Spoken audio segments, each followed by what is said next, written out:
Hello guys, welcome to Friday movie. Weekend వచ్చిందంటే చాలు movie lovers ఏ ఓటీటీలోకి ఏ movie వచ్చిందా కొత్తగా అని చూస్తూ ఉంటారు.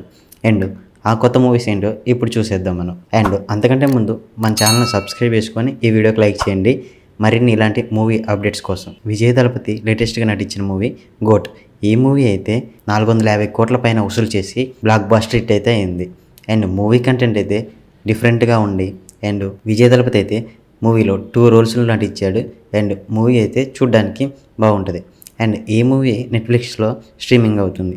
మీరు కనుక ఈ మూవీని థియేటర్లో మిస్ అయితే నెట్ఫ్లిక్స్లో తప్పకుండా చూసేయండి. అండ్ 35 ఇది చిన్న సినిమా కాదు. ఈ మూవీ నివేదా థామస్ అండ్ ప్రియదర్శి ప్రధాన పాత్రలో నటించిన మూవీ.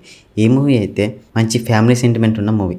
మీరు కనుక ఈ మూవీని థియేటర్లో మిస్ అయితే ఓటీటీలో తప్పకుండా చూసేయండి. ఈ మూవీ ఆహాలో స్ట్రీమింగ్ అవుతుంది. మంచి సెంటిమెంట్ మూవీ అండ్ ఇది ఫ్యామిలీ మొత్తం కలిసి చూడొచ్చు. అండ్ హాలీవుడ్ మూవీ అయిన ప్లాట్ఫామ్ సీక్వెల్గా ప్లాట్ఫామ్ 2 అనే మూవీ వచ్చింది. అండ్ ఈ మూవీ నెట్ఫ్లిక్స్లో స్ట్రీమింగ్ అవుతుంది. మూవీ అయితే చాలా డిఫరెంట్గా ఉంటుంది. మీకు కనుక మంచి ఎంగేజింగ్ థ్రిల్లర్ మూవీ చూడాలనుకుంటే ఈ మూవీ నెట్ఫ్లిక్స్లో తప్పకుండా చూసేయండి. అండ్ CTRL ఈ మూవీ అయితే బాలీవుడ్ నుంచి అనన్య పాండే నటిస్తుంది. ఈ మూవీ నెట్ఫ్లిక్స్లో స్ట్రీమింగ్ అవుతుంది.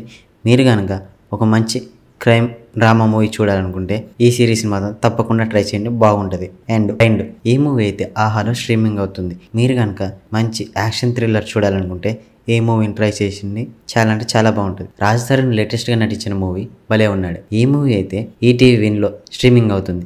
రాజ్ తరుణ్ అయితే చాలా రోజుల తర్వాత మంచి కామెడీ ఎంటర్టైనర్ మూవీ చేశాడు. అండ్ ఈ మూవీలో మ్యూజిక్ కానీ కామెడీ సీన్స్ కానీ మంచిగా ఉంటే మంచిగా ఆకట్టుకుంటారు. రాజ్ తరుణ్ యాక్టింగ్ అయితే అదిరిపోద్దని చెప్పుకోవాలి. ఈ మూవీ మీరు థియేటర్లో మిస్ అయితే ఈటీవీ విన్లో తప్పకుండా చూసేయండి. మంచి watchable movie. Across the Spider Verse ఈ మూవీ సోనీ లీవ్లో స్ట్రీమింగ్ అవుతుంది. మీరు కనుక యానిమేషన్ మూవీ చూడాలనుకుంటే ఈ మూవీ డెఫినెట్గా మంచి వాచబుల్ మూవీ అని చెప్పుకోవచ్చు. అండ్ ట్రిపుల్ ఈ మూవీ అయితే నెట్ఫ్లిక్స్లో స్ట్రీమింగ్ అవుతుంది. మీరు కనుక మంచి సైఫై మూవీ చూడాలనుకుంటే ఈ మూవీని డెఫినెట్గా ట్రై చేయండి. మంచి థ్రిల్లర్ మూవీ. అండ్ ఇలాంటి మరిన్ని మూవీ అప్డేట్స్ కోసం మన ఛానల్ని సబ్స్క్రైబ్ చేసుకొని లైక్ చేయండి. ఎప్పటికప్పుడు ఇలాంటి లేటెస్ట్ వీడియోలు వస్తుంటాయి. Thank you for watching.